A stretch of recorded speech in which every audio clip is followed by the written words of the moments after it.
So good afternoon, everyone, and thank you for joining us today for our Science to Business event. We're very excited to hear from Terry today. And I just want to start off with some few housekeeping online guidelines that I'm sure you all know by now, but just to reiterate them. So I like this because it says you're on mute. That's like the 2020 code, but please keep your mics on mute if you're not talking. If you have any questions, please use the raise hand function. Actually, sorry, the raise hand function is not working. Forgot to update the slide.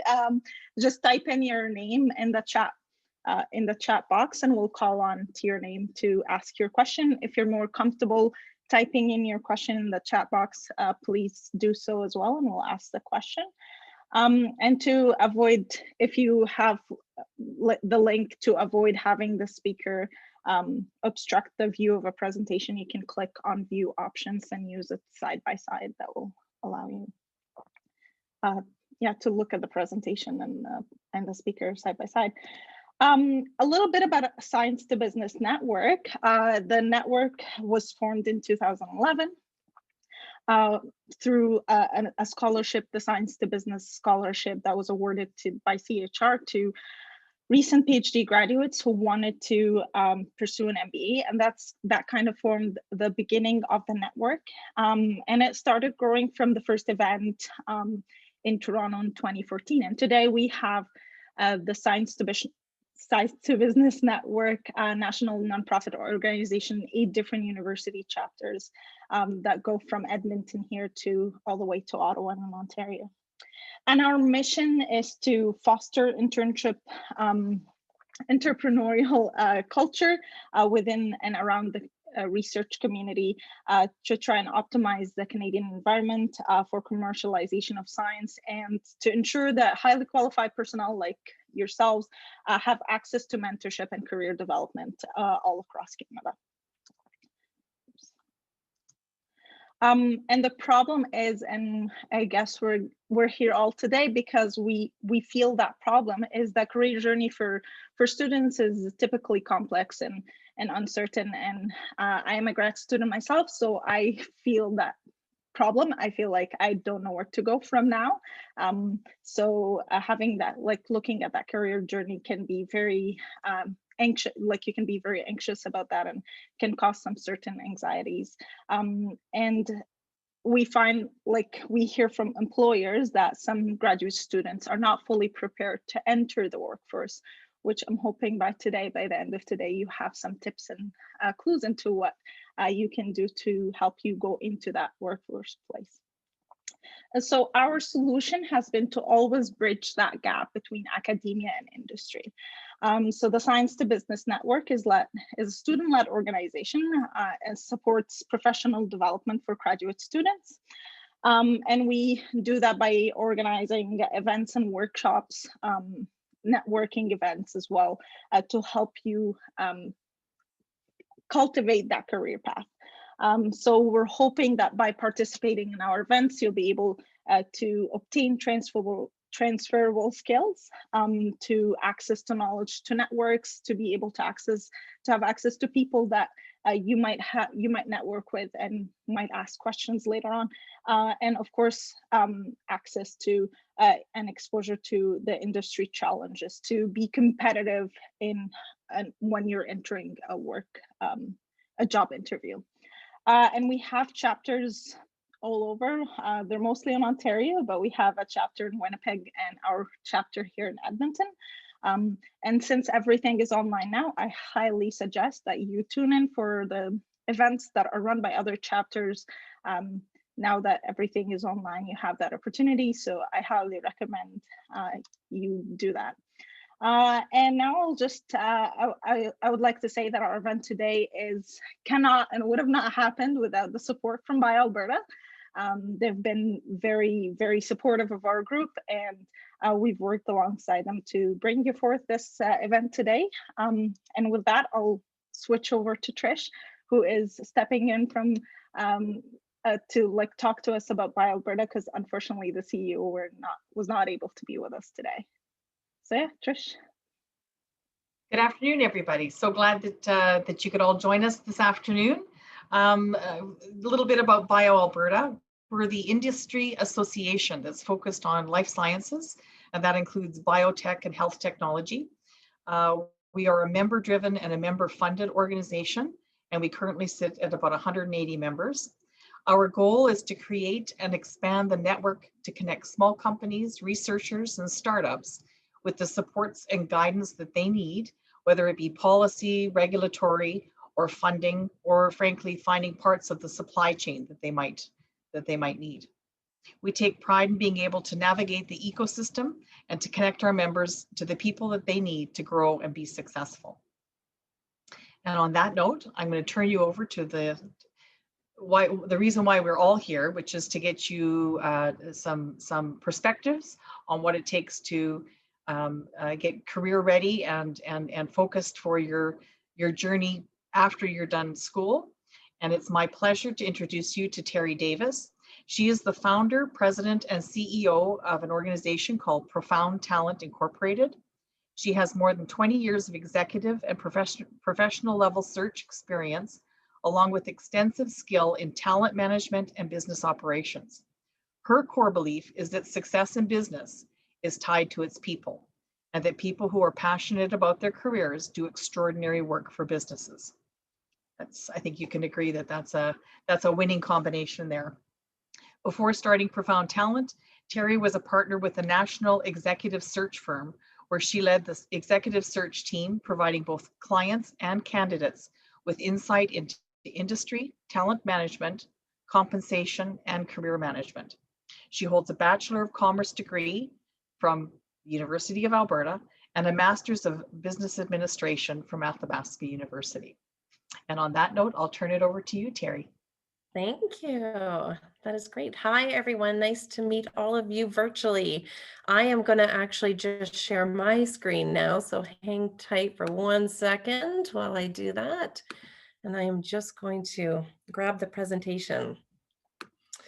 So I'm going to start by saying, first of all, it's a real honor to have been asked to come and speak to all of you. And I really hope by the end of today that I can give you 3 or 4 little nuggets that you can take away to help get you launched into the marketplace after your education and after your schooling.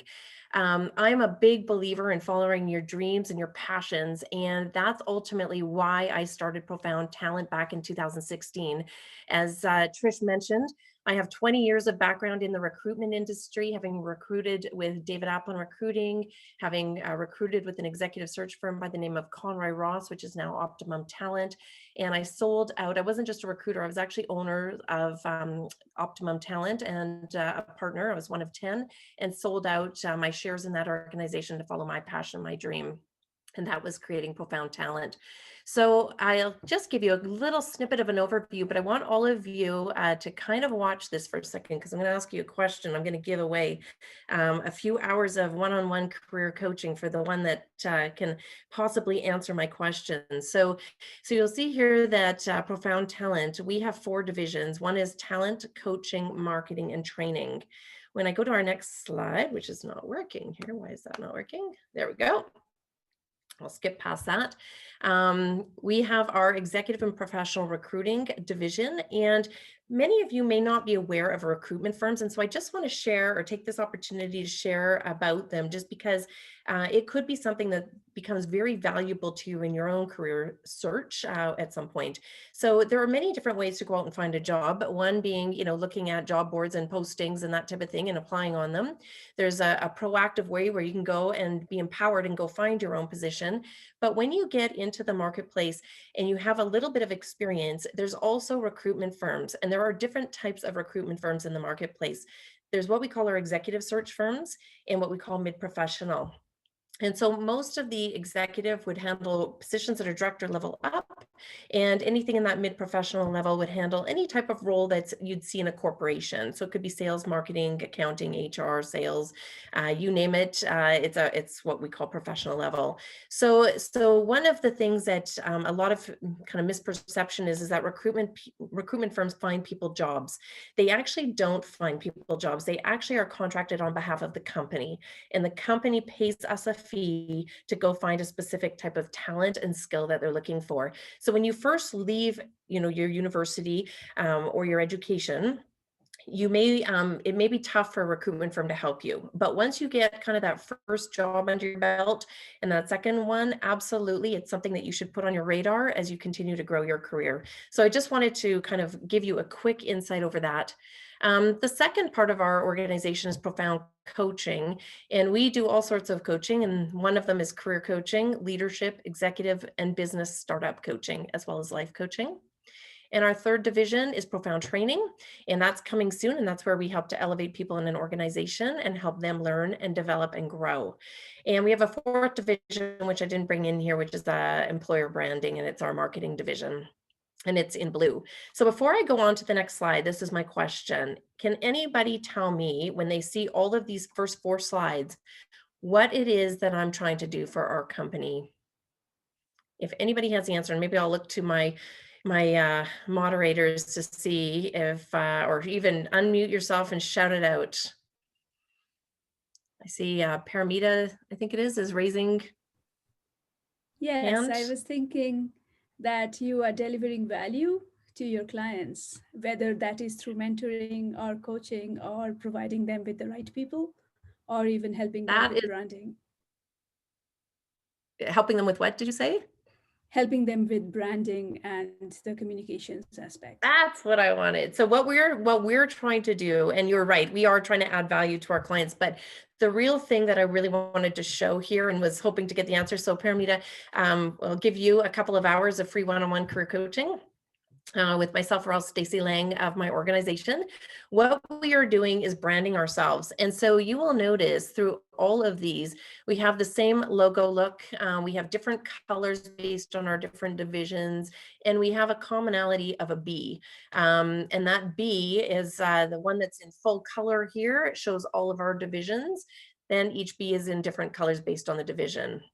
So you might kind of wonder, what is that? When somebody sees us, we want them to think ProFound. We want them to think our B symbol. So this leads me to my first slide of what I want to share with you is the first and foremost, and the tip that I'm going to bring forward is you need to brand yourself. And I'm going to go into some more details on this, but if you look at any brand, every brand of an organization has a personality. It has an identity. And so when you see, for example, the Nike swoosh, you don't even have to know it's Nike. It just, you know it's Nike by looking at the swoosh. You know that right away you think, just do it. And the personality that comes across that they want you to know about is that they are high quality, they're active, their performance, their sport. When you look at Netflix, you right away, again, you can see that N, the red N, and you will know it's Netflix. What are they trying to do? They're trying to tell you that they're fast, easy, entertaining, affordable. When you see Lululemon, you know right away their personality brand is quality, comfort, health, yoga, community. And similarly, all these other ones, McDonald's, Google, Apple, they all have their personality in their brand. So my first tip, I'm giving you 3 tips today, and I'm going to speak about all of them, is you need to create your own personal brand. So what is a personal brand? And I'm just going to move my screen here just a bit.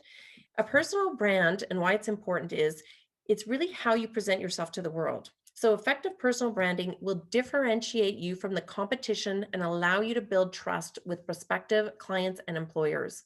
So we want you to stand out. We want you to build your brand so that you can start to be somebody who is known to employers and somebody that they want to hire and somebody that you're building trust with. So now you're probably wondering, how do I actually go about and create my brand? So while you're all in school, the time is now to start doing it. So you can do a number of different things, but first and foremost, you want to think about intentionally creating it.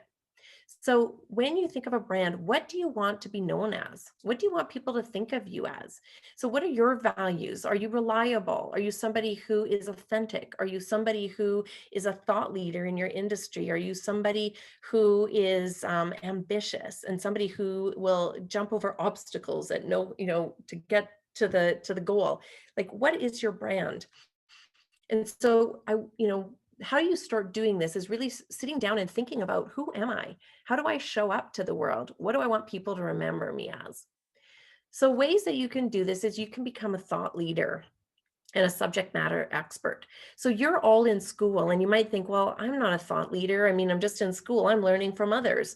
But you know what? Everybody is a thought leader. You are learning, you are taking your information, you're learning, and how do you bring it out to the world to help them learn about certain areas? If you're in it, specializing in oncology, for example, in school, well, you know what? You're learning about oncology. I don't know anything about oncology. So your information could be really valuable to me.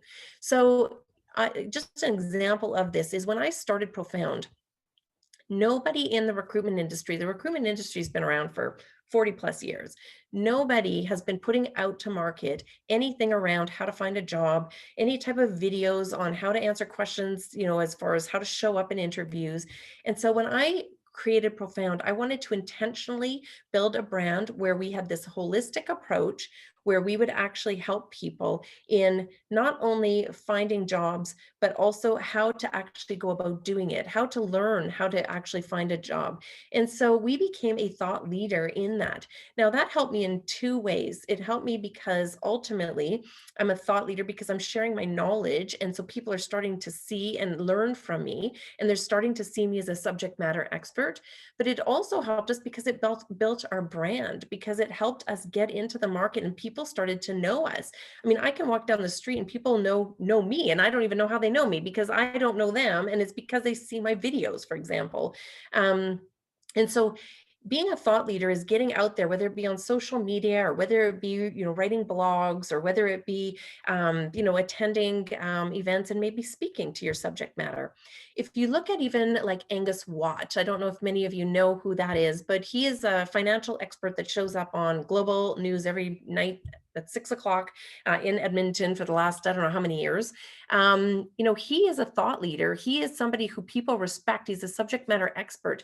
And, there's, I'm sure, a million other people who are amazing in the financial realm, but because he's positioned himself as that expert, people go to him because they want to learn from him. They want to know from him. Even if he really didn't know what he was talking about, they still see him as that expert. So that is one way to create your brand. A second way to create your brand is actually by getting out and building relationships and attending networking events. Again, the more you're out, the more you're visible, the more people get to know you. And when they get to know you, you're starting to build your brand and you're starting to build connections. Those connections are going to help you, whether it be now or whether it be later in your career. You're going to have a network that you can learn from, you can ask questions from, and you can ultimately, when you need a job, go out and let them know that you're looking, and that network may bring something forward to you. So we want to get out and network. Now, a lot of times people are nervous to get out and network because, I mean, granted, we're in the COVID world right now and networking is all online, but I would still encourage you to do so. But when you're actually going out in person to an event, and there's hundreds of people in the room, it can be absolutely intimidating to walk in where you know nobody and to stand there and feel very vulnerable to be in a place where you don't have a single friend that you can talk to. And my suggestion on that would be to actually go into that event and to actually either, one, if it's a dinner event, then go a few minutes early, sit down at your table and go in with the goal that you're going to get to know two people at that table, and then you're going to get their business card and you're going to go out and you're going to call them after and you're going to sit down and have a coffee with them and get to know them and just be curious about who they are and what they do. And you're building relationships, no different than if you were in school as a young child and you had to meet new friends. You're doing the exact same thing, but now it's a business community. And so that's kind of one way. If you're going into a big room, then you know what, again, similarly to going into school for the first time and having to meet new friends, interrupt. Everybody is at those networking events for the same exact reason as you. So, capitalize on it. Go talk to people, introduce yourself, get to know them, and then walk away with two business cards that you can follow up.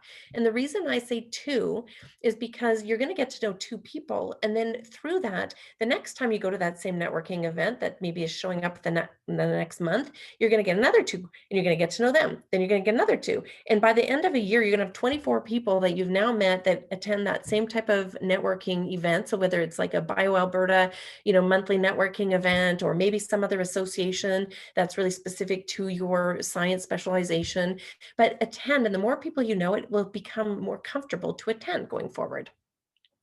You want to create your brand through your tools. So your resume, your cover letter. So of course you want to have a great resume, and we'll talk about that in a second, but even little things like, how do you brand it to be you? Maybe it's the color of your resume. Maybe it is, just the header is on your cover letter and your resume the same. So it shows up as you when we start to see it. You want to also just, again, show up the way you want to be seen. So be your authentic you. Show your ethics, show your values, show your personality, because people want to get to know you. They don't want to get to know some facade that's behind that and not kind of real individual that you are. So that is kind of my first tip, is to create your brand. You are your own product. Salespeople know how to do this because they have a product that they sell. Most other individuals do not understand this. And it's the common challenge for people when they are, let's say, even an accountant, they're in an accounting function. They go through, many years being, in their jobs, complacent. They don't build their brand. And then one day they lose their job and they're thinking, gosh, I don't know anybody. I haven't attended a single professional development, networking event, and they're kind of stuck and they're starting from scratch. So the greatest tip I can give you out of all of this is to continue to build your network, continue to build your brand, and continue to be a thought leader in your area of specialization. Before I go on to the next slide, is there any questions about this? No? Okay, I will carry on. My second tip is to stand out and be different. So here's our purple ducky standing out amongst the yellow. So when you stand out, you're going to be noticed. You're going to show up differently, and that's going to give you a bit of a competitive edge.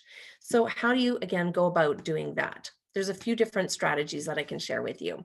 The first is that you can be the best you can be in your field. So when you are, you're taking your education and you end up into an opportunity or into a job, keep learning, always stay competitive, because other people are. And if you aren't and you just become complacent, you stay in your position, you're going to end up falling behind, and people are going to want the next level of, education, learning, knowledge.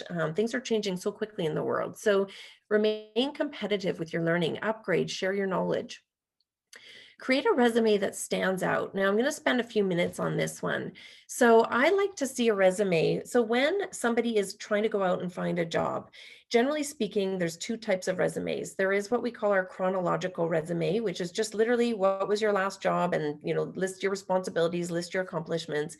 And then there's often a skills-based resume, which is strictly all your skill. If you've got your leadership skill, your change management, your whatever it might be. I've kind of like a bit of a hybrid. So if you're just going into a role that is the exact same, you're an accountant, you're going for another accounting role, you don't necessarily need to show some of those transferable skills in your resume.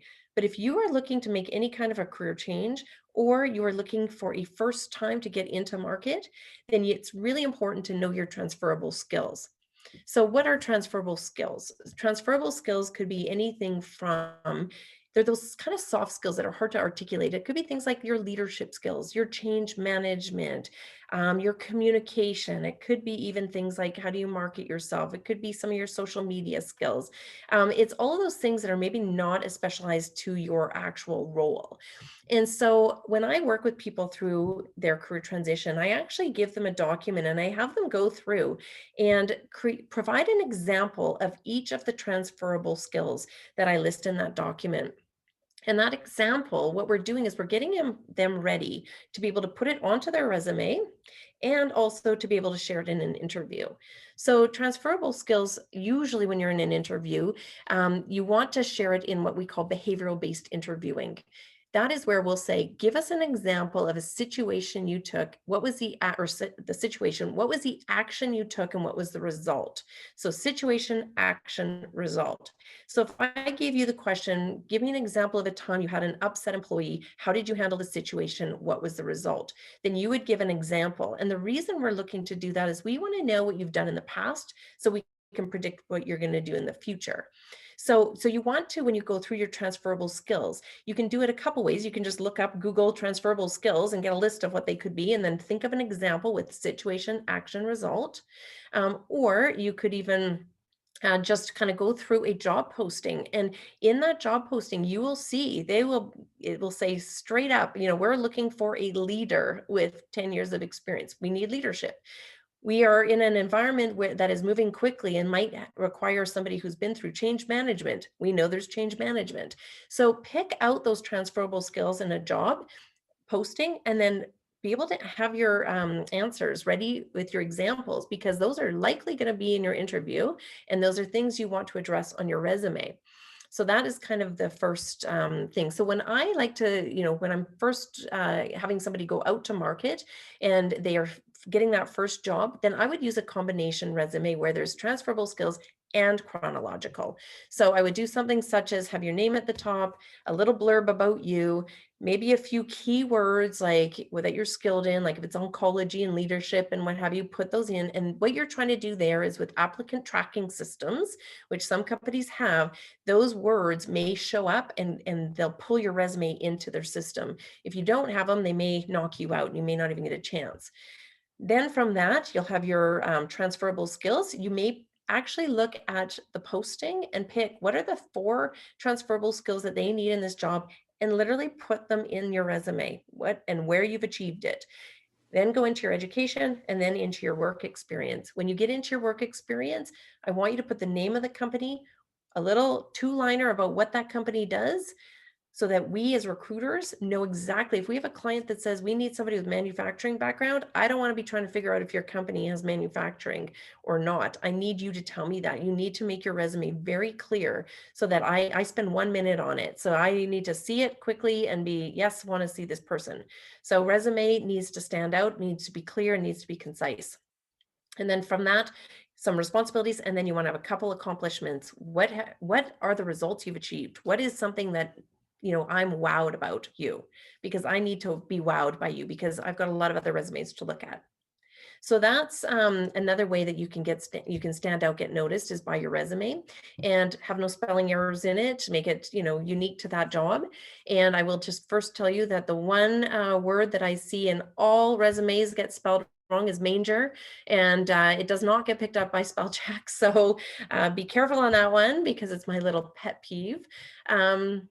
And the other thing that I would like to share with you, another strategy on how to stand out, is I like for people to be proactive with their careers. So generally speaking, what people do is they will go and apply on jobs that are on the job boards like Indeed or Monster or LinkedIn.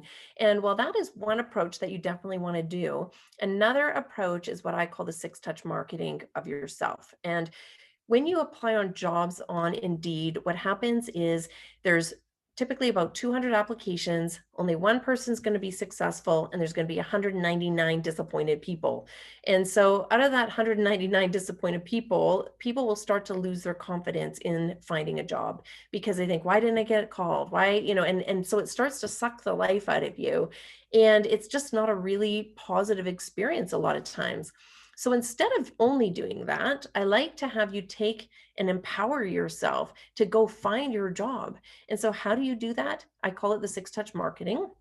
What it is you identify 50 companies that you would love to work for. You can go find those 50 companies. They could be on the 50 best managed companies list. They could be on the Fortune 500 list. They could be the up and coming organizations that you're hearing about. You can do Google searches to figure out who they are and what intrigues you about them. Find out who the hiring manager is. So if you're looking for a research kind of position in there, you may want to go to the director of research, and you're going to find out their name, their phone number, their email, and you're going to put them on what we call the 6-touch marketing campaign. So again, this goes back to branding. It goes back to selling yourself as a product. And the first touch is really about you making a phone call to them. So you're doing something different, because everybody's used to having emails come through now. So now we're going to go back old school, and you're going to make a phone call. Even if you get their voicemail, you can leave a message.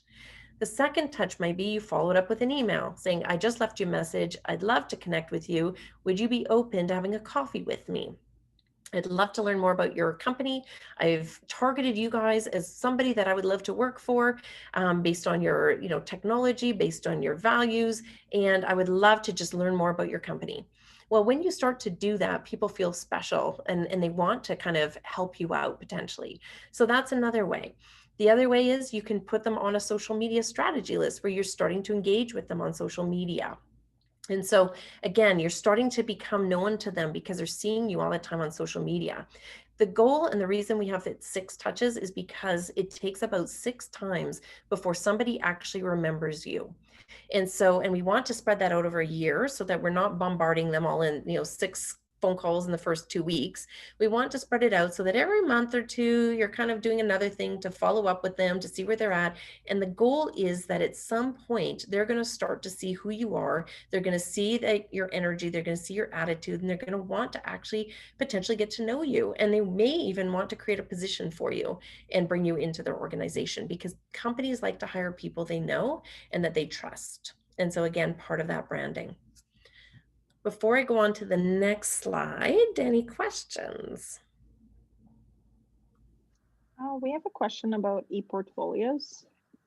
About, sorry, e-portfolios? Yeah. Okay.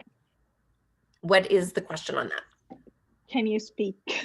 Can you speak to Yeah, e-portfolios? sorry. Hi, that's my question. Yes. And so Oh, perfect. I'm just wondering, yeah, like how e-portfolios fit into them, like how important that you think they are. I see how branding and logos can transfer into an e-portfolio, but in today's world, like, is it as important as some people lead me to believe? And so when you say e-portfolio, maybe if you could share with me a little bit about what you're getting at, just so I make sure. Are you saying, is that your resume? It's portfolios with respect to some of your work that you've done? Help me to understand what you're putting into an e-portfolio. Yeah, so it's a portfolio, but it's just online. And so it's shareable. So I created, like as part of my undergraduate, I created a portfolio. As part of my graduate degree, I'm creating an e-portfolio, but I've never actually like showed these things to anyone. And because I've been self-employed for so long, I've never had the need. So I don't really understand how to use it, or if it's something that I should be like relying on as a tool, or something that's kind of unnecessary. I think it's a tool that you may want to, I definitely, any tool that you create that really showcases who you are and looks a little different than what everybody typically has, I think is a good tool. It's just, when do you use it? So I would say that, definitely if you want to, again, going through the 6 touch, you might want to, if you're proactively going out to market and trying to get an employer to recognize you and to see you and to potentially make a job for you or bring you into their organization if they have a job, then at that point, I would probably say, pick up the phone, kind of make a call to them. I would say, send an email with your resume, maybe your portfolio is attached to that. If you have it, if you get in front of them for an interview and you haven't sent your portfolio, you may want to bring it forward at that point. I'd be careful. Sometimes I get things sent to me that we have applicant tracking systems that we keep track of all of our information. And some of it, depending on the technology, we can't actually hold that information as a recruitment firm so that we can reach out to at a later date. So some of it, if it's technology doesn't talk with our technology, then ultimately it becomes too complicated. So we like just a regular resume that comes in, or a phone call and introduce yourself. Does that answer your question? Yeah, it does. Thank you. You're welcome. Is there anybody else? I think there's I have a question. Yeah, you talked a lot about standing out with the resume. I assume most of the audience here are students, like those might not have a prior experience working with the industry. So in that case, I mean, sometimes we also don't know like exactly where we stand out, and then what is exactly our transferable skills in terms of what exactly industry is looking for. Because we're and also like, for example, if we say we have something like this because we are coming out of the pool of a well-known school, and how can we show that we have such, I mean, whatever the skill set that we have? And I'm going to answer the question in a second, but I will just give you a little bit. So basically, when you don't have that experience, yes, you are going to have to do things such as branding yourself, networking with people, and getting, other people to get to know you outside of your skill. And I'm going to tell you in a second what employers look for, with hopes that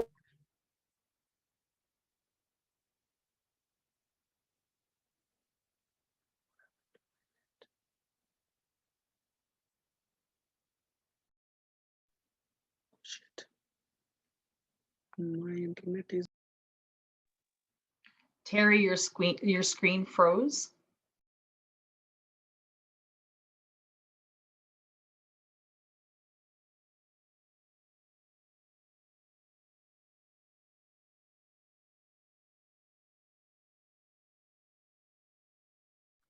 Sorry, everyone. It seems like she might have lost connection. We'll try to get in contact with her.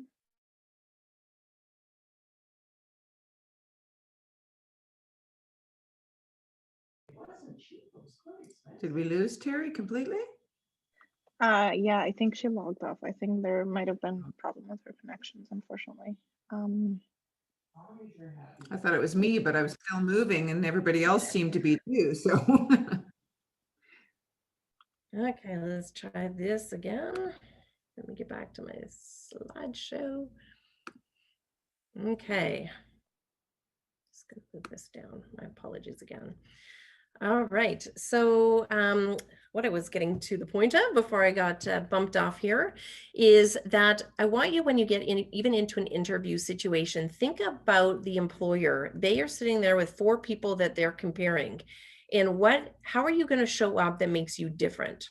So I want you to think about, there's things like attitude, how you show up, you're prepared for that interview, you've researched the company, the hiring managers, you've got specific concrete examples through your transferable skills that you figured out.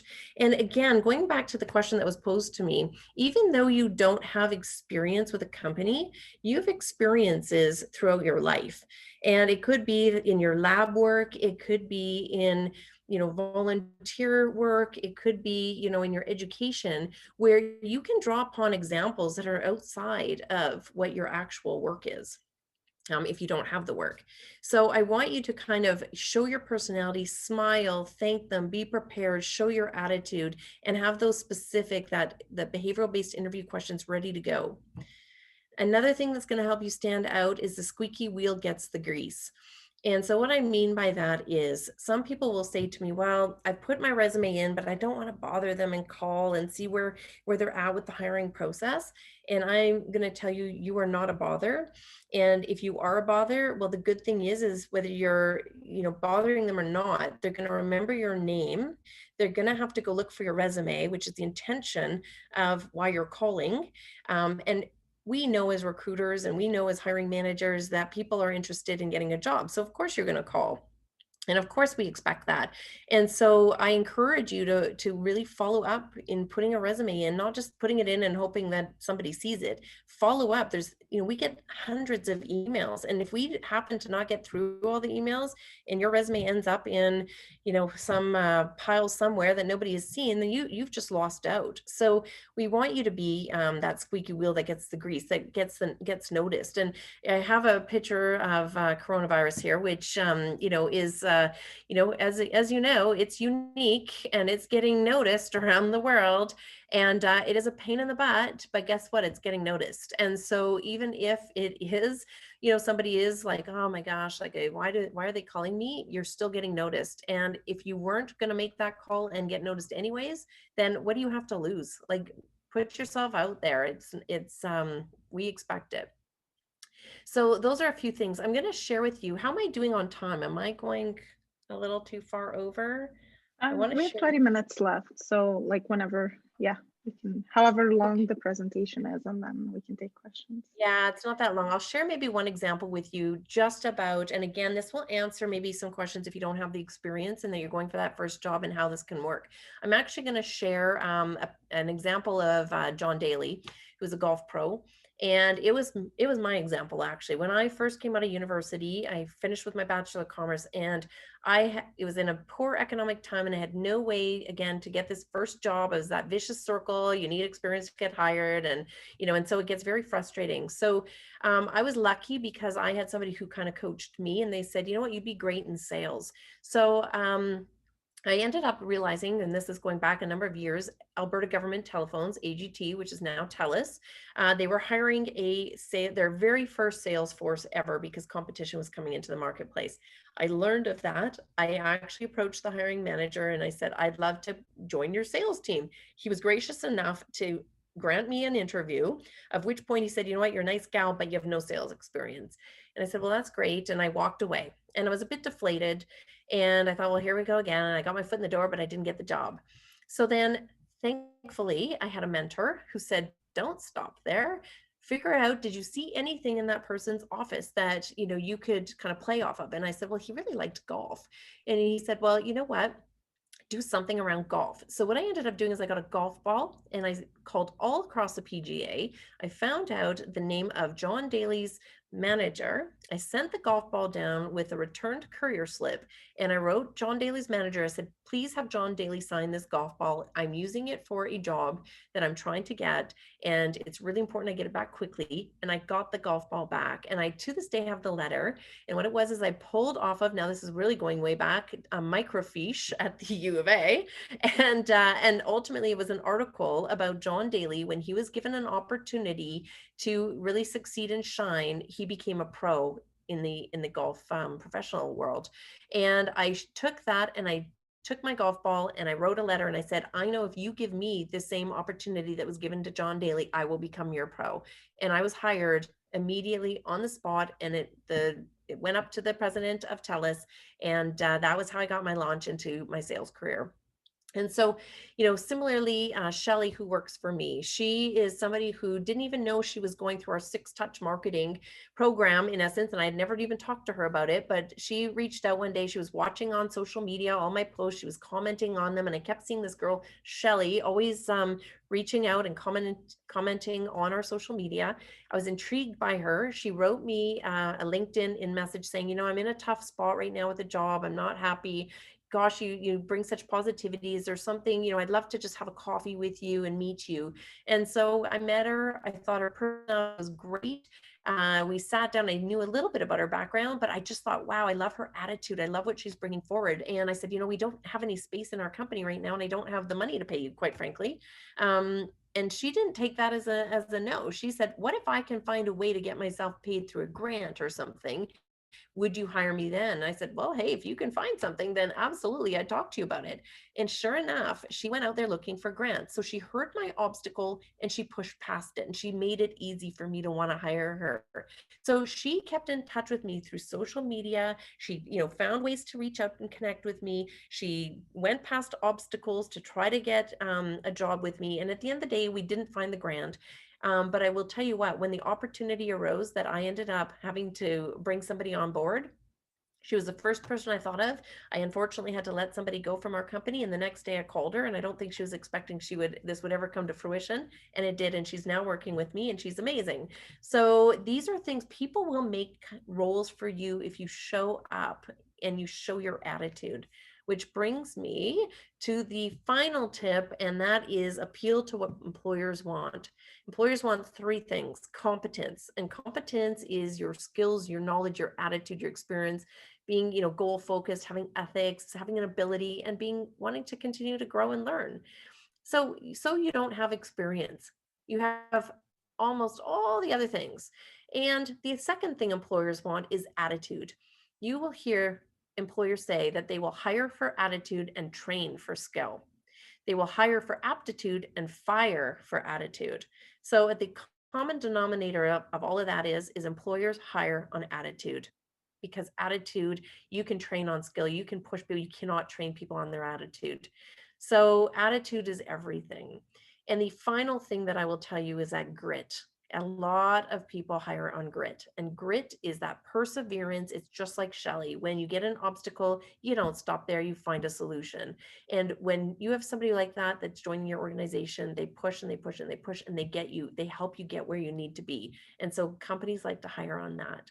So those are the 3 things that I would say employers are looking for. So my last, I know we're on a time limit here, but just some immediate action items for you is continue your learning in school, join one business association with the goal to meet 2 connections and network with them and follow up with them. Sit down and go through an exercise of determining your transferable skills and then create it and put it into your resume. Identify 30 companies you'd love to work for and start following on social media, engaging with them, and start finding a way to get in front of them. Because maybe it's not now, but just like Shelly, it could be months from now. They may look to you and say, you're our person. We want to hire you. And if you have the time, become a thought leader on social media or through blogging or what have you, and share, make yourself known. That's part of your branding. And you don't have experience? Well, then get hired on brand, standing out, attitude, and grit. And that's it. Easy. Any questions? Thank you, Farah. Well, that was just fantastic. Thank you so much, Terry. That's very inspiring words. And if I could just share something along the same experiences that you were trying to impart to the Science to Business Network folks, we have a project called Boosting Biotech, where we help to provide some funding to Alberta companies that are looking to hire interns. And I have to tell you that we had 23 companies that went out with resumes, and there were 5 of them that received nothing for the jobs that they had advertised. And all these positions they were up at the U of C, U of A, University of Lethbridge. We even put them up at NAIT. And it was really eye-opening for me to see that there were, because I always just make an assumption that students would like to have a paid portion of work and that opportunity to work within a company. And so I'm going to encourage all of you to get out there, because we had 6 companies that actually had resumes from youth that had approached them saying, I had done my research on your company, I liked what I saw, and I want to work from you. If you ever have an opportunity, can you think of me? And every last one of those kids got a job. So I just want to share that with you, that's learned, because you're stepping out in the not too distant future. Do your research. If you see an organization that you want to be a part of, anytime is the right time to send your resume out, to make a connection with somebody there, and to start to develop a relationship with them, because you never know if that might translate into your first work opportunity. So on that note, I'll suggest to all of you that you take a look at the BioAlberta website. If you go under the members section, we do have a spot. We have a very reasonable rate for students. We'd love to have you be part of the BioAlberta network. And I encourage you to sign up for our newsletter and watch us on social media and get active and start building your brands. It's all good. It's all good news. And I would agree. And I think there was a question here that's coming in on the chat from Savannah, I believe. Do you have any recommendations on what to say and how to start the conversation when cold calling businesses as a follow-up? And really, I would just say, reach out to them, pick up the phone, leave a message, and just say, hi, my name is Savannah. I am calling because I've come across your organization. I'm really intrigued to learn about your business. I'm a new student out of school, and I'm just doing some research in the market right now. And I wondered if you would have some time to have a coffee. I promise I won't take a lot of your time. Just love to get to know you and your business. And you know what? And here's the thing, they may not call you back right away. There's what's called the funnel theory in sales, which is you have to put a lot of things in at the top of the funnel, like 100 phone calls to maybe get 25% of them to call you back, to maybe get 25% of those callbacks to actually give you a meeting. So you might get 5 meetings out of it. And then out of those 5 meetings, you might eventually get a job. So the more volume, and that's why I said to find 30 to 50 companies that you're going to stay in touch with, because you're going to build that brand with those companies. You're going to make phone calls. They may not call you back right away, but don't give up there. Keep going, have that grit, show up. And when you get an obstacle, take that as a challenge and say, how can I get over this? Like Shelly did. I don't have any money. Well, she's out finding grants so she could get a job with me. Stay in touch with them. And maybe at that point, they may not have something right then, but when it does arise, you'll be top of mind, you'll be thought of. And you just need to get your name in front of them, your energy, and people want people that have good attitudes, are persistent, have grit, and want to show up and do great things for the company. So don't give up. And when people say, well, I don't want to be a stalker, you're not stalking. I mean, with some respect, you do want to be careful that, you aren't calling them 10 times a day. I mean, give some timeline, timing behind it. Or if somebody blatantly says to you, do not call me. I'm not going to be hiring you. I'm not interested. Well, if they're very blunt, then yes, take that. But ask for permission. When you have a phone call and you get in touch with them, you say, look, we don't have time right now. Would you mind if I follow up in a couple months from now? I'd love to just stay connected with you. I'll watch you on social media as well. Do you mind? And be respectful, but keep it moving forward. Any other questions? Yeah, I think we have a question. I guess I have my hand raised, but so thank you very much for this great presentation, Terry. I guess like my question goes towards how to break that habit. So we as PhD students in science kind of like oversell ourselves, even to our own selves. So like it's difficult for us to kind of like know what those transfer skills are and how to tell employers that we have those. So what are your advice in terms of like how to break those like brain patterns in like ingrained in PhD students that we don't have what it takes to go for a job? Because I think that's a lot of the issues. We don't know how to sell ourselves. Exactly. So selling yourself is a trained thing. It's like you're in sales. You've trained yourself to be specialist and knowledgeable in, like, I couldn't do what you do, right? And so it takes a lot to learn how to be a sales professional. And at the end of the day, you're selling yourself as your product. And so part of it is taking, you could take a sales course, quite honestly. Part of it is just getting out of your comfort zone, and it's saying, okay, I'm going to take one step today. And that step is I'm going to make one phone call, and it will, and think of it as I'm not calling them and I'm bothering them, which is what most people think. Think of it as I am calling somebody who needs me. This company needs me. I am awesome. I have some skill that nobody else has that I've taken in school, and they need me. And then be prepared. What is the value? What is that skill that you're going to show up as? Because you need to share that with them. Like, what makes you so unique that I need to hire you and not somebody else, right? Think of that one wow factor.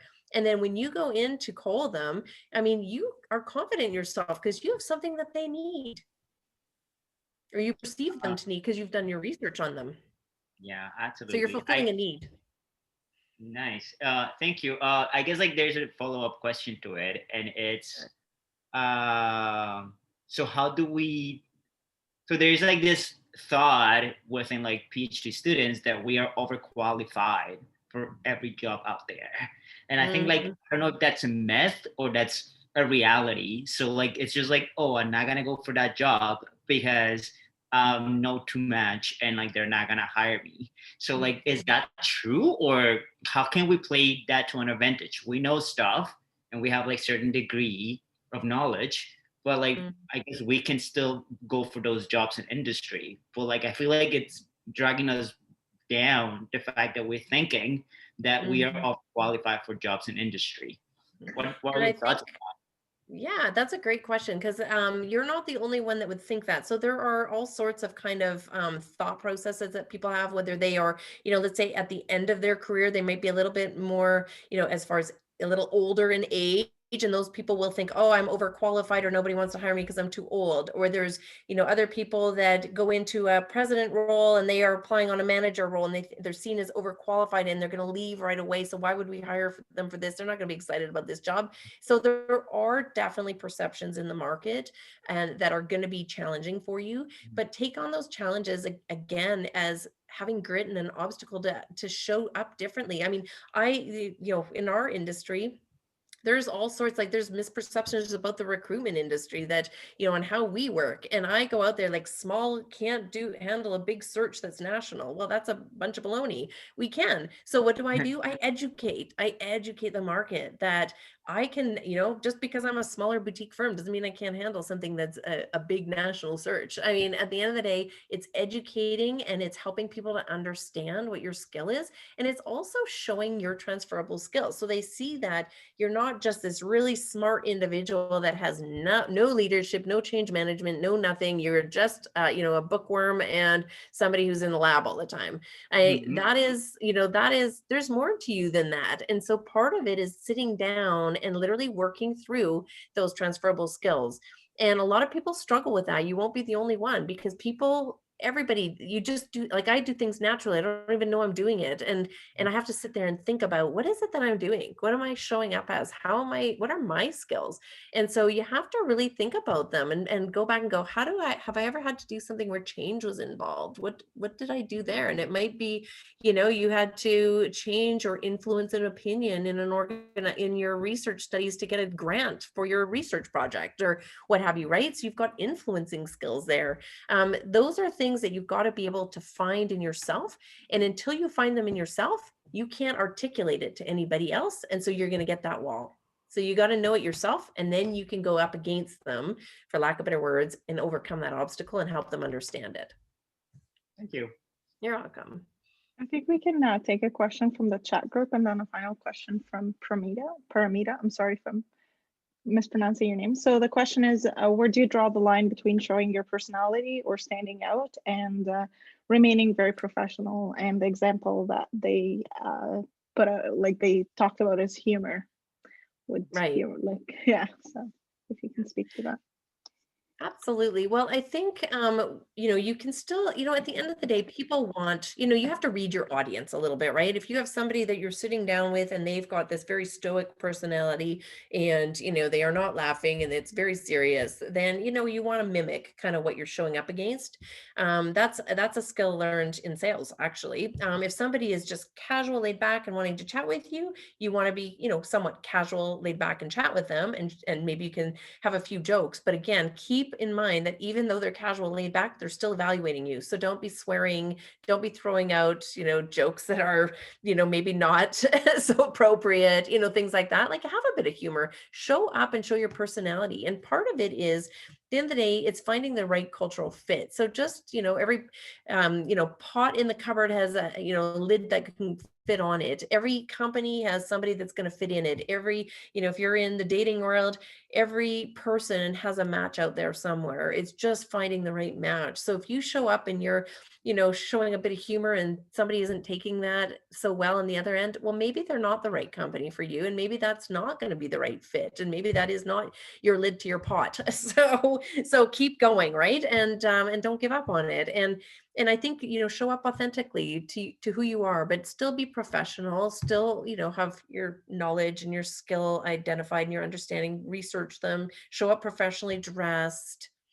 You don't have to be someone you're not. Thanks. And I think we can take one last question from Paramita. You can go ahead, Paramita. Thank you so much. And no, you were pronouncing my name right, so no problem there. A wonderful presentation. I just wanted to ask you, Terry, about the 6-touch marketing that you talked about, and would you recommend that it's something that we make kind of like a habit, and you continue to do that even though you might not be out there looking for a job? Or would it be something that you would do, especially if you were out there in the marketplace looking for a job? I would keep it up. And the reason being is, going back to that networking, the greatest gift that you can have in your life and in your career is to build a strong network around you of, people within your industry or industries you want to get into. And so I would say that 6-touch marketing is a bit of a framework. So even when you start to develop, networks and people along the way, add them to your list. And then just, again, like maybe it's Christmas time, you send them a Christmas card. Maybe it's, hey, I haven't talked to you in a long time and let's go grab a coffee. And what happens is, over time, you start to get to know them. It's no longer this weird, strange feeling of, I'm just got to go meet this person because, they're on my 6-touch marketing plan. They start to become people you genuinely know, and get to know them. Like, be curious. Don't just get to know them. You may start out getting to know them because you want to know about the company in a bit, but even ask them, like, oh, so tell me a bit about you. Like, how did you get into the industry? Or what was your first kind of attempt out of school to get in? How did you get your first job? And really seek to learn and understand and be curious about them. Some of my greatest clients have been done exactly that. And I now know who their spouses are, their kids are. I wish them a happy birthday on their on their birthday. So, you know, it evolves with time if you keep it up, and it's meant to be, they're not your friends per se, because friends, I mean, you can't be around it when you've got a whole bunch of people in your network, but they're people, they're acquaintances, and they're going to be there when you need them, whether it's for learning or knowledge or a job one day. So it's great to have that network. So I would say keep it up. So many people do not do that, and they realize it when they actually lose a job, and then they're kind of left standing there going, gosh, I don't know what to do now. Thank you. You're welcome. Thank you so much, Terry, for this. Trish, I don't know if you want to add or say anything before we go to the end of the event today. Sure. I put up a quick note there in the chat that we'll be doing our third intake for boosting biotech, probably where the job descriptions from companies will be ready to roll sometime in the March timeframe. And I urge you all to, maybe consider becoming a BioAlberta member. That gives you an in to making a phone call to one of the companies that's listed on our website. Say, I'm a member, you're a member. I'm finishing my PhD, or I'm in the middle of my PhD, or wherever your studies are at. And you can say to them, I saw your company, I did some research online. I would love an opportunity to get to know you better and to see if maybe there might be a way that I could give a hand, et cetera, et cetera. But sharpen your pencils now while you have time over the Christmas break. Take a look at your resume and try to put together something that is actually representative of who you are. And Fabricio, you have a wonderful smile. I just want you to know that. I noticed you at the very beginning. You smiled all the way through. Those are the things that people will remember. Okay. Thank you. Yeah, I like smiling a lot. Yeah. And if I could add one more thing just before we close as well, is we have, if you go to profoundcoach.com, we have actually, I've taken I do one-on-one coaching with individuals, and it's a little bit more expensive on the one-on-one piece, but I've put I've videoed and put all of the examples and all of the templates and everything on there. I charge $350 US for that course, and if anybody is interested in it, they're most welcome to take it and join in, and I can I'll send out the presentation or have it sent out, as well as the link to that. And you're welcome to take it. It will give you tools. It will give you everything I've talked about, but a lot more detail on it. So it will help you out. Thank you. Thank you very much, Terry. I just wanted to add to what Trish was saying about the rollout of those opportunities in March. We're also in collaboration with BioAlberta, we'll be trying to get out some workshops that might be helpful for you to attend to help you build your resume and build your brand. So stay tuned for those in the new year, and we'll send out information about that. So the last thing I want to do before we close, I want to thank BioAlberta, our co-host for this event. We've worked together and it's been a blast, and I'm looking forward to all the other events we'll host with each other. They've been really supportive and really supportive for our group. And of course, thanks to Terry for an amazing presentation, a very interactive session. I really, really enjoyed it, and I learned a lot from it. So thank you, and thanks to ProFound Talent for all of that. That was fantastic. Thank you. Thank you for having me. I really appreciate it. And I wish you all the greatest success, and feel free to reach out to us if you have any questions. Thank you very much. And then also, I would like to thank the rest of the team, the rest of the Edmonton team, for putting together this event. We have a lot of volunteers that help bring those events to you. So thank you all for being part of this. And the last thing I want to say, please reach out. We have our email, S2BN@BioAlberta.ca. So please reach out if you have any questions, or if you have anything that you want to add, or a specific event that you want us to host, and we can definitely help bring that to you. And also, we're on social media, so follow our network, and it will also be a way for you to know about events from other chapters. And if you're interested to join our group, fill this form. I'll send the link right now on the chat, I guess. And yeah, thank you all for coming. It's been a great event. Thanks so much for Terry. Thank you so much. It was a fantastic event. Thank you.